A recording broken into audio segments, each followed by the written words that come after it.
bisimilahi alhamdulilah wasalaatu wasalaamu ala rasulillah adọ́pẹ́ fún Ọlọ́run atọrọ ìkẹ́ àti ìgẹ̀ fún ànábì wa Muhammad abẹ́lẹ́wọ̀n bá subhanahu wa ta'ala gbogbo ntọ́lọ́wọ̀n bá tí ó bá máa pèsè fẹ́mi àti ní jíjẹ kọ́lọ̀ ń jọ jẹ́ pé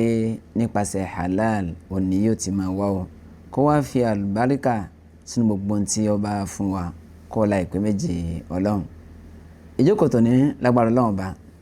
a tún máa tẹ̀síwájú náà ni o nípa asbabul inhiraf ladal aulad, àwọn tí máa ń fà á tí ọ̀pọ̀lọpọ̀ ọmọ tí a fi máa ń yan karangbájá láàrin àwùjọ àfẹnutọ́lọ́wọ́n bá àlékiọlá tó bá kó yọ ẹnìkan ní òkú. Sáàmù wípé àgbàrá òjò làwọn ọmọ tá à ń bí ó ń lé ní òní gbà fún ọmọ ò sọ pé òun ó yáre ṣùgbọ́n òbí òun ni òní gbà o. Rántí wàá máa ń fà á tó ń fi máa ń yan tí ọ̀dà ìrẹ́ bàbá ìrẹ́ ìyá yẹn tó ń jẹ wò ọ̀nà wo ló ti ń rówó tó fi ń ra oúnjẹ jíjẹ tó ń fọ́mọ tó fi ń ránmọ nílé ẹ̀kọ́ ṣé lọ́nà halali ni àbọ̀nà haram ẹ̀jẹ̀ abẹ̀rẹ̀ àlérè táyé pé lọ́nà haramu bá ní yóò lápa burúkú tí ọ̀dà lára ọmọ tó ná owó lé lórí. yẹn ni pé lára àsìbáàbù ni pé adamu taharri alhalal filmakali walmashrabi walmalbas. ìrètò ọjọ́ òbí lópin ìgbà tó ọba ti máa ṣe akitiyan pé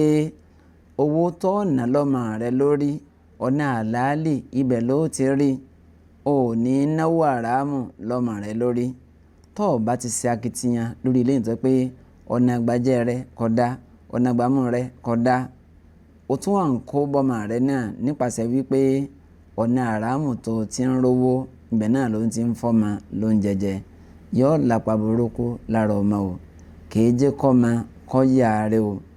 òjíṣẹ́ náà bá sallallahu alayhi wa sallam nínú Arba'ina Nawawiyya náà ni ìbẹ̀lẹ̀ ti bá lọ́wọ́ bẹ̀rẹ̀ rẹ̀ inna Allah ta'ala tayyibun la yaqbalu illa tayyiba. dájúdájú Ọlọ́run bá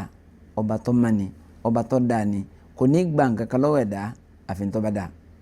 lọ́wọ́ sàlẹ̀ rẹ̀ thumma dhakara rajula yutilu safara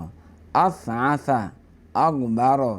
yamuddu yadayhi ila sama ya rabbi ya rabbi wa mat'amuhu haram wa mashrabuhu haram wa ghudhiya bil haram fa anna yustajabu lidhalik. òjíṣẹ́ náà bá sallallahu alayhi wa sallam ó sọ nípa arákùnrin kan. arákùnrin táwí ọmọ pẹ́ pọ̀ lórí ìrìn àjò ọpẹ́ débi pé gbogbo ẹsẹ̀ rẹ̀ méjèèjì ńlọ ti kéruku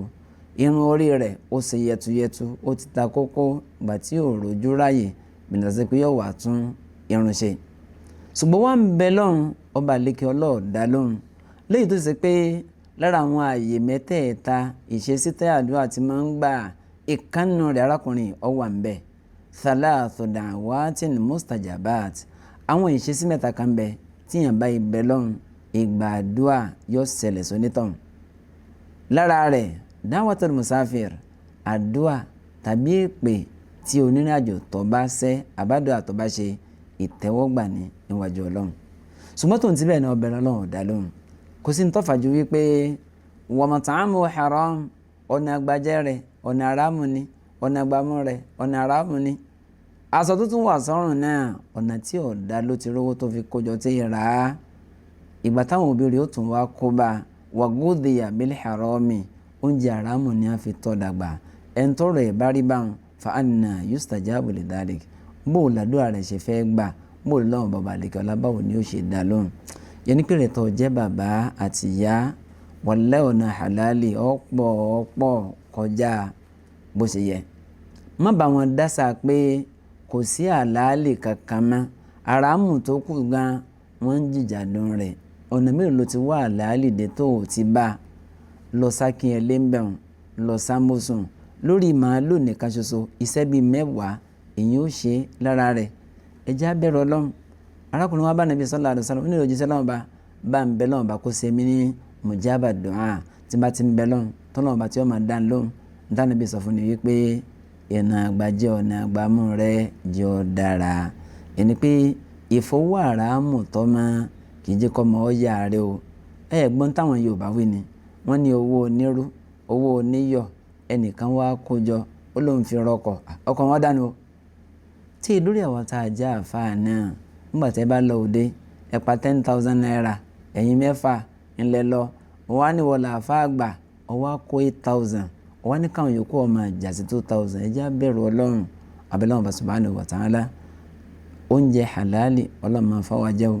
àràámù ọlọ́run méjì ọ̀tọ́ sáwà lẹ́nu o ó láì pín méjì ọlọ́run ọba o ìjókòó mi ní ẹjẹ́ á fi pàdé sí títí ìgbà náà màá sàlámà.